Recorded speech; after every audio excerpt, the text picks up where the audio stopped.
Anisan'ny hazan-drano manana vidiny tsara eo amin'ny tsena iraisam-pirenena ny Concombre de mer na ny Dingadingana. Raha eto Madagasikara dia ahondrana daholo ny vokatra azo ary ny sinoa no anisan'ny mpanjifa ny ankamaroan'izany vokatra izany.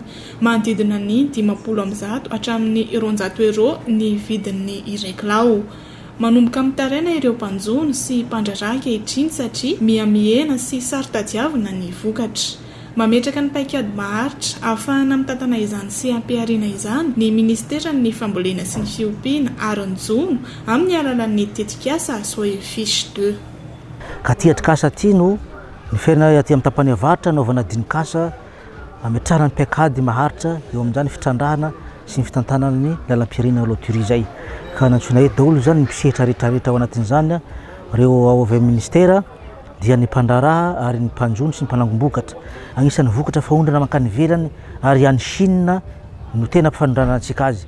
Raha tamin'ity taona 2020 zao dia manodidina teo amin'ny 700-900 tonnes teo ny vokatra nahondrantsika any ivelany, zany hoe mbola kely raha ohana zavatra tokony ho hisy eto Madagasikara. Dia zay agnisan'ny paikady hodinihina. Ny famantarana ny zava-misy ankehitriny sy ireo olana eo amin'ny fitrandrahana sy ny fanatsarana ny fomba fitantanana ny lalam-pihariana no votoatin-dresaka nandritra ny Atrikasa. Afa-po tanteraka tamin'izany Dingadingana izany ireo mpandray anjara any amin'ny faritra avaratra.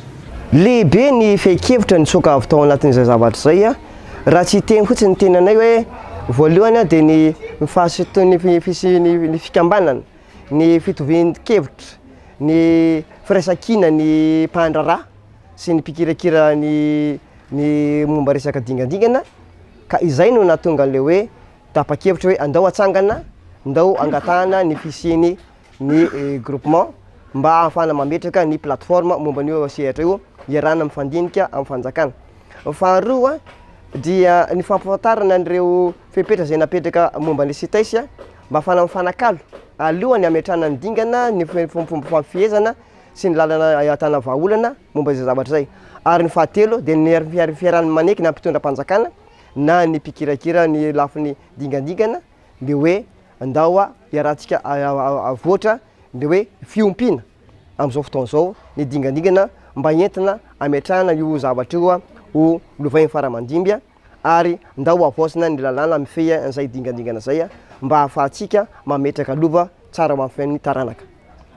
Eo amin'ny sehatry ny fiompiana anaty rano izay indrindra dia efa miroso amin'ny fametrahana foto-drafitrasa mifandraika amin'izany ny ministeran'ny fambolena ny fiompiana aron-jono any amin'ny faritra avaratra iny.